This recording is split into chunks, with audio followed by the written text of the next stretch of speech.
बिस्मिल्लाहिर्रहमानिर्रहीम। अस्सलामु अलैकुम।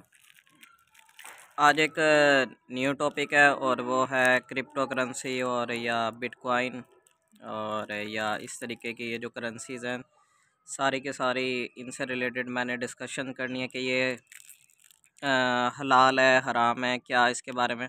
बाकी आप लोगों ने अपनी राय कायम करनी है जो भी है लेकिन मैं आपको सारी चीज़ें जो होंगी ना वो क्लियर करता जाऊँगा कि मेरे दोस्तों के साथ कितने उनके पैसे डूबे हैं या जिस तरीके से। और मैंने खुद जब तक इस चीज़ का इल्म नहीं था, तो जब तक आप किसी चीज़ के अंदर आप खुद शामिल नहीं होते तो आपको उस चीज़ की हकीकत के बारे में मालूम नहीं होता है कि ये चीज़ सही है या नहीं है। तो बाद में अब ये जो छोटे छोटे से कॉइन्स लॉन्च होते हैं, इन प्रोजेक्ट्स पर कुछ काम करते हैं इंसान और उसको उसके बाद वो कॉइन्स मिलते हैं। तो ये सारी की सारी हकीकत जो है इसके पीछे क्या राज है ये मैं आपको बताने लगा हूँ। और कौन लोग इनसे करोड़ोंपति बनेंगे या अरबोंपति बनेंगे ये मैं सारी की सारी इन चीज़ों के बारे में आपको बताऊँगा। और आप ख़ुद भी देखेंगे कि इन कॉइन्स से जो है क्या नुकसान होगा और कौन कितना इससे प्रॉफिट कमाता है वो अपना खुद इससे आइडिया लगाएगा। सबसे पहले मैं आपको ये बात बताता हूँ कि ये जो हम कॉइन्स वगैरह पर वर्किंग कर रहे होते हैं ना, छोटे छोटे प्रोजेक्ट्स जो होते हैं उन पर वर्किंग करनी होती है और वो कुछ अर्से बाद जाके लॉन्च होंगे। हराम हलाल के बारे में मैं नहीं कहता, लेकिन एक राय ज़रूर दे सकता हूँ इसके बारे में कि ये मेरा जहाँ तक ख्याल है ये जायज़ नहीं है, जायज़। लेकिन देखें अब आगे जाकर, क्योंकि जब तक आप किसी चीज़ में खुद इंटरेस्ट नहीं लेते और आप उस चीज़ को करोगे नहीं तब तक आपको पता नहीं चलेगा कि वो चीज़ कैसी है। अब इसके बारे में पता क्या होता है, बेसिकली ये जो आपको कॉइन्स वगैरह देते हैं ना, आप कुछ महीने वर्क करते हो, 2 महीने 3 महीने 4 महीने 5 महीने 10 महीने ये आपसे काम करवाते रहते हैं टेलीग्राम पर या इधर उधर। फिर उसके बाद होता क्या है, ये आपको आपकी इनके साथ जो होती है ना कोई फ़िक्स सैलरी नहीं मुतय्यन हुई होती है। हम जब भी किसी के पास काम करते हैं ना तो हमारी एक फ़िक्स सैलरी उसके साथ बंध जाती है कि हमने आपसे इतने पैसे लेने हैं, ठीक है। तो यहाँ पर जो हिसाब होता है ये कोई फ़िक्स सैलरी वाला हिसाब नहीं होता है, ये उनकी मर्ज़ी है। वो मतलब आपको कहा गया कि आपने एक घर बनाना है, मज़दूर को कहा जाता है कि आपने एक घर बनाना है और आगे हमारी मर्ज़ी होगी, हम आपको जितने मर्ज़ी पैसे दे दें। ये वो वाला हिसाब है, जितने मर्ज़ी हम आपको दिहाड़ी दे दें, चाहे हम 1000 रुपये दे दें आपको पूरा घर बनाने के, चाहे हम आपको 1 करोड़ रुपए दे दें, ये आपके नसीबों की बात है। और वो नसीब भी इन्होंने पता कैसे लिखे होते हैं, हम लोगों से ही मेहनत करवा कर, एड्स चलवा कर लोगों से ही और लोगों को ही इस काम के अंदर गधों की तरह लगा कर फिर उन्हीं से अर्निंग करके और उन्हीं को फिर थोड़ा सा हिस्सा शेयर कर देना। ये बहुत बड़ी इन्होंने गेम खेली। ये बेसिकली जो इन्होंने गेम खेली है ना, ये अपने पास पैसा खींचने के लिए गेम खेली है। वो भला कैसे कि बैंकिंग के सिस्टम में पता क्या होता है, अरबों रुपया लोगों का बैंकों में पड़ा होता है और देखिए पैसे से ही पैसा बनता है। ये आप लोग इस दौर के अंदर थोड़ी सी हकीकत को समझ चुके होंगे कि ज़्यादातर जो काम होते हैं वो पैसे से पैसा बनता है। और लोग जिस तरीके से पैसे के पीछे भाग रहे हैं ना, बैंकिंग में भला क्या होता है, लोग अपना पैसा किसी के पास जमा करवा देते हैं। मिसाल के तौर पर 1 करोड़ लोगों ने जो है ना अपने किसी ने लाख रुपए जमा करवाए, किसी ने 1000, किसी ने 10 रुपये। तो इस तरीके से ना बहुत से लोगों ने पैसा जमा करवाया, वो 1 खरब रुपए बन गया। अब उनमें से कोई भी एट अ टाइम पूरी की पूरी पेमेंट नहीं निकाल लेता है, एक ही दिन के अंदर पेमेंट निकालते तो ज़रूर हैं। अब 1 खरब रुपए में से मिसाल के तौर पर डेली की जो है ना ये अंदाज़ा लगा लेते हैं कितने लोग पैसा डेली निकाल रहे हैं और कितने पैसे यानी कि विड्रॉ कर रहे हैं और इसी तरीके से हमें पैसे दोबारा बैंक में ऐड कर रहे हैं। तो अगर 1 अरब रुपया निकल रहा है ना और 1 खरब में से बाकी वो जो 99 अरब है ना, अब इन्हें पता चल गया, ये इन्होंने बहुत अर्सा पहले जो है इस तरीके से वर्क किया, इन्हें पता चल गया 99 अरब जो है ना हमारे पास वैसे ही पड़ा का पड़ा रहता है। लोगों के जो नीड है ना निकालने की और पैसे ऐड करवाने की, वो जो है ना इतनी ज़्यादा नहीं है। ये फिर उस पैसे से क्या करते हैं, बिज़नेस करते हैं। बिज़नेस करने के बाद आप खुद इमेजिन करें, करोड़ों रुपए से जो बिज़नेस हो, अरबों रुपए से जो बिज़नेस हो, तो इंसान उसे कितना ज़्यादा इनकम सोर्स जनरेट करता है। यानी कि आप ये समझें कि आपके पैसों को यूज़ करके ये क्या करते हैं, अपने बिज़नेस चलाते हैं। बिज़नेस चलाने के बाद और अगर आप बाज़ औक़ात कभी पूरी पेमेंट निकलवाने की कोशिश भी करते हैं ना, तो बाज़ औक़ात बैंक मैनेजर आता है, वो आपको सब कुछ ये वो आपकी सेवा करता है। वो कहता है कि आप अभी आपको कुछ अरसे बाद आपकी पेमेंट मिल जाएगी। इस तरीके से भी कुछ बहानेखोरियाँ की जाती हैं। तो बेसिकली ये क्या करते हैं, आपके पैसों से बिज़नेस कर रहे होते हैं। ये यहूदियों ने, ईसाइयों ने जो है ना अपने पास अपने पैसे को जो है ना मुस्लिम कंट्री से या बाकी कंट्री से अपने पास पैसे खींचने की एक स्कीम निकाली थी कि दुनिया की तमाम दौलत हमारे पास रहे और हम फिर उस दौलत से बड़ी बड़ी मल्टीनेशनल कंपनियां बनाएं, फिर इन्हीं के लोगों को रखें, उनसे मजदूरियां करवाएं और हम अय्याशियां करें और ये काम करें, गधों की तरह इनसे वर्किंग करवाएं। और यहूदी तो हमें वैसे भी समझते हैं कि ये जेंटाइल्स और गोयंस हैं, यानी कि ये जानवर हैं, तो हम इनके साथ जो मर्ज़ी करें। वो जिसको अल्लाह की किताब समझते हैं उसके अंदर लिखा हुआ है कि हम दुनिया की सबसे अफजल तरीन मखलूक हैं और बाकी तमाम जो कौमें हैं ना वो हमारी सर्वेंट हैं, हमारी जो है ना सेवा के लिए अल्लाह ताला ने पैदा की हैं। ये हमारे जो है ना ग़ुलाम हैं। जिस तरीके से गधे के साथ आप जो मर्ज़ी उससे काम करवाते हैं और उसके बाद शाम के वक्त कुछ चारा वगैरह उसको डाल देते हैं, वो कुछ चारा वगैरह खाता है, बाकी उसको फिर उससे डेली काम करवाते हैं, उसकी सारी मलाई आप खुद खाते हैं और थोड़ा सा हिस्सा उसको देते हैं। इस तरीके से ये आपसे भेड़ बकरियों की तरह काम करवाते हैं। फिर वही बैंकिंग में जब हम पैसे डिपॉज़िट करवाते हैं तो ये हमसे वही काम करवाते हैं, मज़दूरों की तरह लेबरशिप में लगाया होता है लोगों को। और पाकिस्तान में तो अभी भी पता चला है कि लोगों के जो है ना अरबों नहीं पता नहीं खरबों रुपए जो है ना वो पाकिस्तान के बैंकों में पड़े हुए हैं, जो पता नहीं उन कितने, यानी कि जो है ना पिछले 30-40 साल से लोगों ने पैसे निकलवाए नहीं है वो वाले, यानी कि उनको यूज़ ही नहीं कर रहे हैं। मसलन किसी शख्स के थे अकाउंट में 1020 रुपये, तो उसने 1000 रुपये निकलवा लिया, वो 20 रुपये उसके पड़े थे, उसके बाद उसका बैंक अकाउंट ऑफ हो गया, 20 के 20 पड़े हुए हैं। अब 20 रुपये अगर मिसाल के तौर पर पड़े हुए हैं और 1 करोड़ लोगों के पड़े हुए हैं, तो इमेजिन करें कितनी बड़ी अमाउंट होगी। और लोगों ने खाली 20-20 तो नहीं छोड़े होते हैं, कुछ लोगों ने हज़ारों भी, किसी के कितने। मुझे याद है कि मेरे भी कोई 5-10 हज़ार रुपये थे, वो उसके बाद अकाउंट उन्होंने बैन किया या कुछ भी इस तरीके की कोई उन्होंने स्कीम लगाई, वो पड़ा रहा। फिर उसके बाद वो पैसे अब उन्हीं के पास पड़े हैं, पता नहीं कितने सालों से वो उसी बैंक में पड़े हुए हैं। अभी बैंक का अकाउंट था, पता नहीं किसी ज़रूरत के तहत चाहिए था, तो कोई पैसे वगैरह की पेमेंट सूदी वाला नहीं था, यानी कि उसके ऊपर ज़्यादा इंटरेस्ट वाला, तो मतलब वो पैसे अब उनके पास पड़े हैं, तो पता नहीं, अब वो मुझे भी नहीं पता वो अकाउंट कहाँ था उसकी, वो क्या है, वो पैसे इस तरीके से इनके पास पड़ी रहती है अमाउंट। इमेजिन करें अगर 10 रुपये भी अगर बंदा छोड़े 1 करोड़ लोगों के हो तो पता है कितने बन गए, सीधा सीधा 10 करोड़। इसी तरीके से अगर 1 अरब लोगों का पैसा पड़ा होगा, या चले 1 अरब तो बहुत बड़ी अमाउंट हो गई ना, 1 करोड़ लोगों के समझो सिर्फ 100 रुपये पड़े हैं हर एक बंदे के जो है ना बैंक अकाउंट में, और देखा जाए इससे बहुत बड़ी अमाउंट पड़ी होती है। तो 1 करोड़ लोगों को अगर ज़रब दें 10 करोड़, और 1 अरब रुपया बैंक के अंदर सिंपल उनके पास आ गया। अब वो 1 अरब रुपये से क्या करें, सिंपल अय्याशी करें। और कौन बंदा जो 100 रुपये अपने बैंक अकाउंट से खुद निकलवाता है? कोई ऐसे लोग नहीं होते हैं, बहुत कम लोग होते हैं। कुछ लोग होते हैं वो तो भूल ही जाते हैं और अकाउंट बैन हो जाते हैं उनके। तो अब लोगों का इस चीज़ से रुझान थोड़ा सा हटने लगा था, तो इन्होंने दुनिया की दौलत अपनी खींचनी थी, मुस्लिम ममालिक ने अपने बैंकिंग सिस्टम बना लिए। इन्होंने क्रिप्टो करेंसी का एक झांसा दिया है लोगों को, ताकि ये अपने पास दुनिया की तमाम दौलत जो है वो अपने पास समेट कर रखें। क्रिप्टो में हम अब ये क्या करते हैं, मिसाल के तौर पर लोगों से वर्किंग करवा के अरबों रुपया कमाते हैं। 10 अरब रुपये कमाए तो लोगों को 10 करोड़ रुपए खिला दिए, वही कॉइन्स की सूरत में दे देते हैं।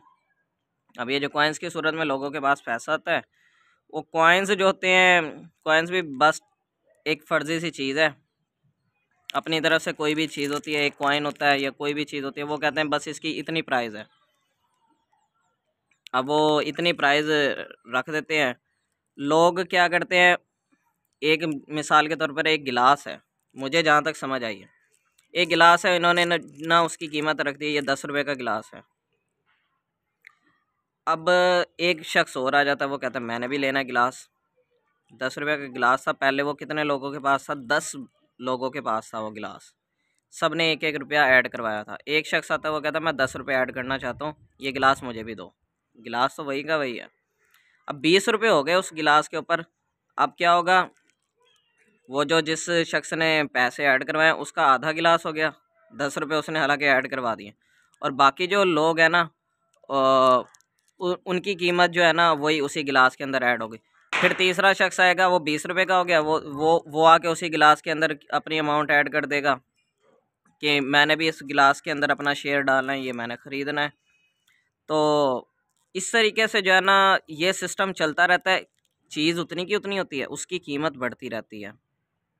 और इन दी एंड जिन लोगों ने शुरू में जो शुरू में जब एक पीक वैल्यू पर चली जाती है वैल्यू, और जो शुरू के लोग होते हैं ना, जिन्होंने बिल्कुल शुरू में उस चीज़ को परचेज़ किया होता है, वो अगर शुरू में मसलन 1 रुपये में वो किसी शख्स ने ख़रीदा था वो गिलास, अब वो उसकी कीमत बढ़ गई, 3 लोगों ने अब परचेज़ कर लिया, तो उसकी कीमत अब इस टाइम कितनी है?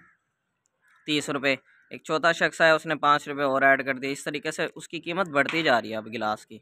अब वो देखा जाए उनका शेयर उतने का उतना था। अगर वो अपनी वैल्यू निकाल लेते हैं ना, पैसे निकालते हैं, तो उनको प्रॉफिट हो जाता है, जिन्होंने बिल्कुल शुरू के दौर में लिया था। जो बाकी वाले लोग होते हैं ना, उनको उसका नुकसान होता है। यानी कि आप सिंपल ये देखा जाए, ये जुआ सिस्टम ही है। एक का पैसा दूसरे के पास जा रहा है, दूसरे का पैसा किसी और के पास जा रहा है। जिसने जब पीक पर था वो कॉइन, उसने पैसे निकाल लिए, तो दूसरे को फ़ायदा हो गया, उसको फ़ायदा हो गया, दूसरे को नुकसान हो गया। यानी कि एक का फ़ायदा दूसरे का नुकसान। और इसमें जो होता है ना, मैं एक और चीज़ बताना चाहूँगा कि इसमें कोई 1 लाख में से कोई 10 बंदे कामयाब होते होंगे जो प्रॉफिट जनरेट करते हैं, बाकी सारे लोगों का नुकसान होता है। तो ये जो एक क्रिप्टो का, ये वकार्ड्स का, और ये जो इस तरीके से ला रहे हैं ना, ये हैं इस खेल के जो है ना बहुत बड़े जायंट से हैं। इनको ये गेम खेलने आती है, लोगों को इस फील्ड में ले आते हैं ये। और लोगों को, कितने लोग हैं जिन्होंने इस फील्ड से पैसे कमाए। अब आप बिटकॉइन की, अब मैं बात कर देता हूँ। बिटकॉइन की कीमत थी मिसाल के तौर पर 2004 में। वो एक ही कॉइन है, ये उसको कॉइन को ऊपर लेकर जाते रहेंगे। वो पता है क्यों लेकर जाएंगे? वो कभी भी नीचे नीचे नहीं आएगा। ये शायद आ भी सकता है जब इनके पास बहुत बड़े क्राइसिस आ जाए यूरोप के अंदर या यूएस में। वो उसकी सबसे बड़ी वजह पता है क्या है? उसकी वजह ये है कि ये लोगों की अट्रैक्शन चाहते हैं कि लोग ज़्यादा से ज़्यादा इन कॉइन्स, इस क्रिप्टो करेंसी के अंदर इंटरेस्ट लें, और अपने ज़्यादा से ज़्यादा डॉलर जो है इसके अंदर ऐड करवाते रहें।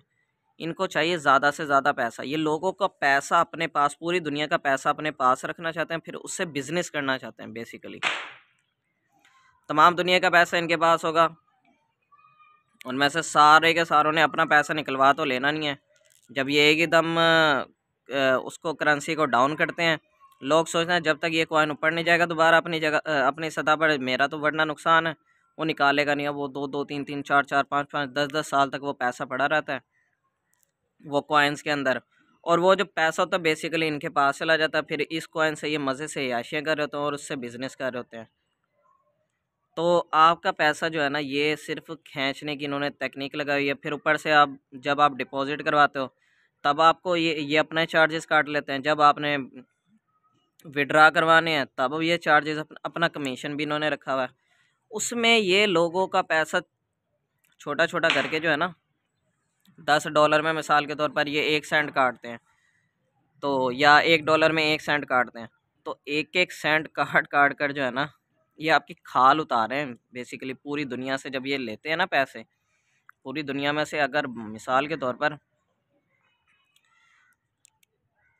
लोगों ने या 1-1 रुपया ले रहे हैं, पूरी दुनिया में 1 अरब लोगों ने इसमें क्रिप्टो में ऐड किया, तो 1 अरब तो इनके पास सिंपल आ जाता है जब लोगों ने पैसा ऐड किया। फिर निकालेंगे तब पैसा ये काटेंगे। फिर उसके अलावा जब कभी ऐड करवाना है तब पैसे इन्होंने काटने हैं, जब कभी निकलवाने तब पैसे काटने। इनकी तो सिंपल सी याशी चली हुई है। मैं ये सिर्फ इतना कहूँगा कि कभी अपने पैसे जो है इस फील्ड में ऐड ना करें, और ये आपकी एक मेहनत को ज़ाया करने वाली सी चीज़ है। और खुद अंदाज़ा लगाएं कि एक का पैसा दूसरे के पास जा रहा है, दूसरे का उसके पास आ रहा है, और कोई फ़ायदा नहीं हो रहा, और अपनी मर्ज़ी का ये काम भी करवा रहे हैं। एड्स दिखाते हैं बेतहाशा, गेम्स खिलवाते हैं, पता नहीं क्या क्या काम करवाते हैं ये जो दूसरे जो टेलीग्राम के कॉइन्स हैं उसके अंदर। और पागलों की तरह लगा के रखा होता है इंसान को। शो किया होता है हम आपको इतने कॉइन देंगे, ये इतनी कीमत के लॉन्च होंगे, और उसके हिसाब से होता नहीं है। तो ये जस्ट एक फ़जूल सी चीज़ है। और आपकी मेहनत से करोड़ों अरबों रुपए कमा कर, और आपको जो है सिर्फ कुछ सेंट्स जो हैं, कुछ पैसे देकर ये जो है ऐसे ही मेहनतों को ज़ाया करवा रहे हैं।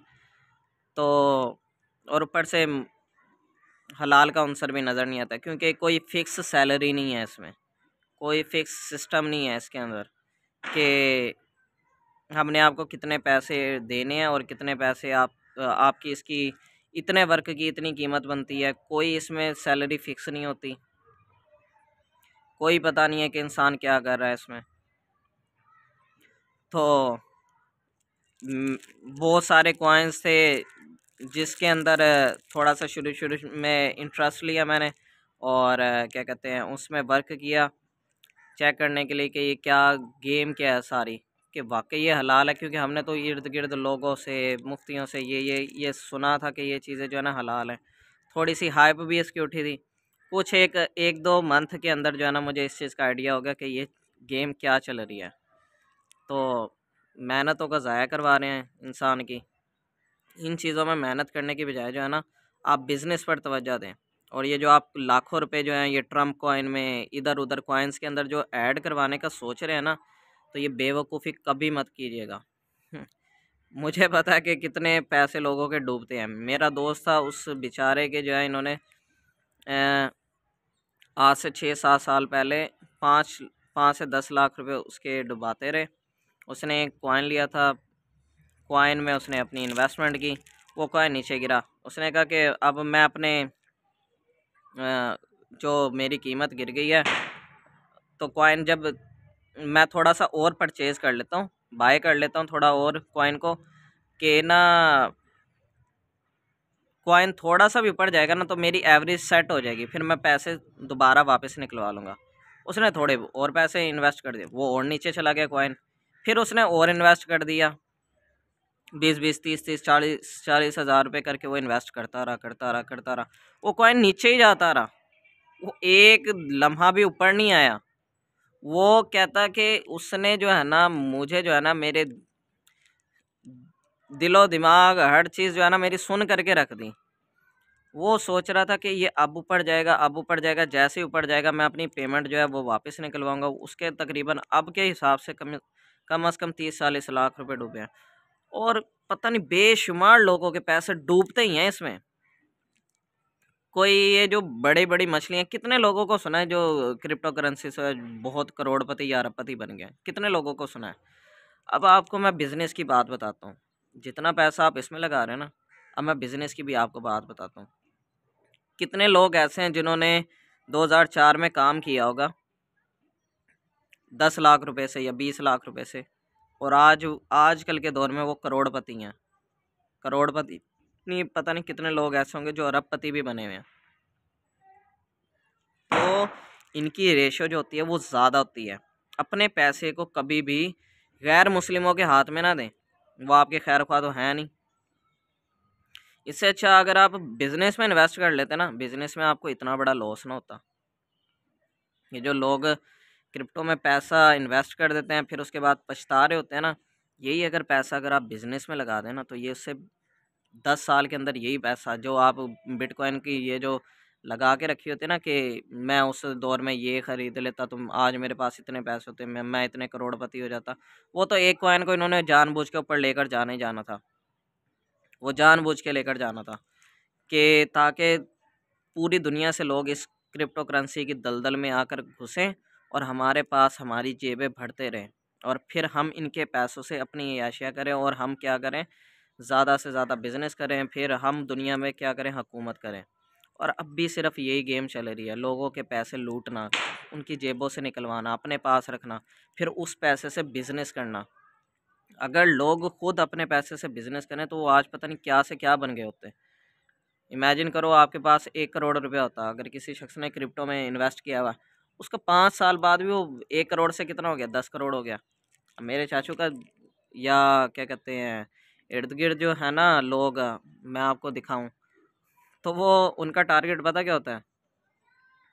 वो इवन तक के जो है ना, अगर वो 1 करोड़ रुपए लगा देना अपने बिज़नेस में, उन्हें पता था मैंने साल बाद जो है ना इसी पैसे से कितना बनाना है, इस 1 करोड़ को मैंने बनाना है कम से कम 20 करोड़। आ रही है समझ? जो 5 साल तक आपने वेट करके 1 करोड़ को 2 करोड़ बनाया है, ठीक है? वो भी इल्ला माशाल्लाह ये है कि मुझे नहीं लगता है वो बनेगा भी।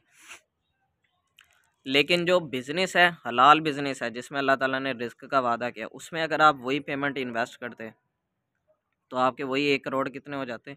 1 साल के अंदर 20 करोड़ भी कर सकते हो, 10 करोड़। ये आपकी मेहनत पर डिपेंड करता है, ये आपकी स्किल पर डिपेंड, क्या पता इससे भी ज़्यादा कमा लो। क्योंकि बिज़नेस का जो है ना वो अल्लाह ताला बेपनाह पैसे देते हैं। बहुत ज़्यादा रिस्क बढ़ जाता है इंसान का बिज़नेस में जब बंदा इंटरेस्ट लेता है। क अगर बंदा 10 लाख रुपए से कोई काम कर रहा हो और उस पे वो महाना 1 लाख रुपए कमा रहा हो, तो खुद अंदाज़ा लगाओ वो 1 साल बाद कितने पैसे हो गए हैं। 10 लाख रुपए थे, एक बिज़नेस में उसमें इन्वेस्ट किए हैं, हर महीने वो प्रॉफ़िट कमा रहा है 1 लाख या 1.5 लाख। 1 साल बाद वो कितने पैसे हो गए हैं, इमेजिन करें। 10 लाख, वो तो अपनी अमाउंट उतनी की उतनी रहेगी। 1-1 लाख वो कमा रहा है, 1 लाख को 12 से ज़रब दे दे, 12 लाख ये हो गए। 10 लाख उसने इन्वेस्टमेंट की थी, कितने हो गए टोटल साल बाद वो कीमत? 22 लाख। और घर के खर्चे भी वो निकाल रहा है, मैनेज भी कर रहा है, सब कुछ कर रहा है। तो ज़रूरत ही क्या है? वो मैं जानता हूँ कि आजकल के दौर में थोड़ा-सा माहौल ख़राब हुआ है पाकिस्तान का, और बिज़नेस में जो हालात हैं वो बहुत ही बदतरीन हो गए हैं। मतलब नुकसान पे नुकसान हो रहे हैं लोगों के, और ख़र्चे पूरे नहीं हो रहे हैं। लेकिन स्टिल क्रिप्टो की दलदल में कभी भी कदम रखने की कोशिश मत करिएगा। कभी भी क्रिप्टो में, कभी भी क्रिप्टो में अपनी बहुत बड़ी अमाउंट जो है इन्वेस्ट करने की कोशिश भी ना करें। आपके पैसे डूबे रहेंगे, कभी वापस नहीं आएंगे। सालों बाद अगर चले भी जाएंगे तो वो इतना प्रॉफिट देंगे कि अगर वो दुनियावी चीज़ों में इन्वेस्ट किया तो वो उससे ज़्यादा प्रॉफिट हो जाना था, बजाय कि उसमें रखे रखो। तो फजूल किस्म का काम है ये क्रिप्टो, ये वो लोगों को पैसे दे देना। ये यूँ समझ आती है बात कि किसी को अपने पैसे पकड़ा दिए, ले भाई अपने मेरे पैसों से जो है ना तू बिज़नेस कर। ये सिस्टम है सिर्फ़ और सिर्फ क्रिप्टो और ये सारी की सारी एक्सचेंजेस का, कि लोगों के पैसों से ये बिज़नेस कर रहे हैं, अय्याशियाँ कर रहे हैं, अपनी गाड़ियाँ, बैंक बैलेंस, बंगले बना रहे हैं ये गैर मुस्लिम। और ये हमारे कौन सा खैर को हैं, हमें जानवरों की तरह इस्तेमाल कर रहे हैं। कभी अरबियों को देखा है वो किसी की नौकरियाँ करते हुए? मैं आपको सिर्फ एक सिंपल मिसाल दे रहा हूँ, अरबी बंदा जो है ना वो कभी नौकरी नहीं करते। अरब ममालिक में आप जब भी जाएंगे ना, कभी किसी को देखा अरबी को वो लोगों की शॉप पर बैठा हो और वो जो है मजदूरी कर रहा हो? अरब ममालिक की जो है ना रीच जो है ना वो बड़ी हाई लेवल, इनकी इंटेलिजेंस लेवल जो है ना वो ज़रा इस बिज़नेस माइंडसेट में बहुत ज़्यादा है। ये लोगों से काम करवाते हैं, ये खुद काम करते नहीं, लोगों से काम करवाते हैं। बाकी दुनिया का काम क्या, पाकिस्तान, इंडिया, जितने भी सारे के सारे लेबरशिप है, पाकिस्तान, इंडिया, बांग्लादेश और दुनिया के तमाम ममालिक से जो जा के लोग जो है ना यहाँ काम करते हैं, और ये लोग क्या करते हैं, ये लोगों से काम करवाते हैं। माइंडसेट का थोड़ा फ़र्क है। अरबियों के पास देख लो फिर कितना पैसा, लेकिन यह है कि इसी पैसे ने इनको गुमराह भी कर दिया और तबाही की तरफ भी जा रहे हैं। क्योंकि पैसा जो है जब आता है ना तो वो साथ अपने गुमराही भी लेकर आता है। अगर आप का मकसद उसको अल्लाह की राह में खर्च ना करना हो तो गुमराही यकीनन लेकर आएगा ही आएगा। तो मैं सिंपल आपको मशवरा दूंगा, अपनी मेहनतों को ज़ाया ना करें इन कामों में पढ़कर, बल्कि ख़ुद कोई और काम करें, ऐसा काम करें जो हलाल भी हो और दुनिया में आपके पास हो वो चीज़, ना कि वो किसी गैर मुस्लिम के पास हो या लोगों के पास हो जिनके जो पैसे हैं, छोटी मोटी अमाउंट है तो कोई नहीं, वो पड़ी रहे, लेकिन ज़रूरत ही नहीं है इन कामों में उलझने की। तो अभी पिछले दिनों हमारे एक और कुलीग थे, वो ट्रम्प कॉइन लॉन्च हुआ था, वो सोच रहे थे उसमें जो है ना पैसे इन्वेस्टमेंट कर दें। तो मैंने और अपने दोस्त ने कहा कि ये आपको इतना जलील कर देंगे कि आप सोच भी नहीं सकते। और फिर पता क्या हुआ, उस टाइम ट्रम्प कॉइन जो था वो $70 to $80 के करीब पहुंच गया था, पता नहीं $60-70 के या $80 के करीब। और हमने बहुत समझाया, वो समझ नहीं रहा था। लेकिन फिर अल्लाह की करनी ऐसी कि अगले दिन ही वही कॉइन $30 पे है, $35 पे है, वो इस तरीके से गिरता जा रहा है। अब मुझे पता नहीं वो उसकी क्या सिचुएशन है, लेकिन यह है कि बस एक का पैसा दूसरे के पास जा रहा है, दूसरे का जुआ है, सिर्फ जुआ है। बेसिकली मुझे जहाँ तक समझ आई, ये सिर्फ और सिर्फ जुआ है। एक का पैसा दूसरे के पास, दूसरे का पैसा पहले के पास। जिसने सही टाइम पर दाव लगा दिया, पैसे निकलवा लिए, वो जीत गया। जो और जो ना निकलवा सका उसका लॉस हो गया। सिंपल ये सिस्टम चल रहा है। तो अपनी सलाहियतों को अच्छे कामों में ख़ास तौर पर लगाओ। रिस्क कमाना पाकिस्तान में तो बहुत ज़्यादा मुश्किल हुआ हुआ है, और बहुत ही ज़्यादा मुश्किल हुआ हुआ है। अगर आपके पास ऐसी दौलत है, इजाफ़ी दौलत है, तो बजाय कि इन चीज़ों में लगाने के अपने यार किसी भाई की मदद करो।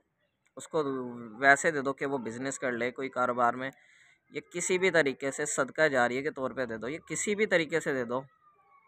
ये सोच के दे दो चलो उसने वापस नहीं भी करने आपके पैसे, चलो अल्लाह की रज़ा की खातिर ही दे दो कि उसका कुछ भला हो जाए।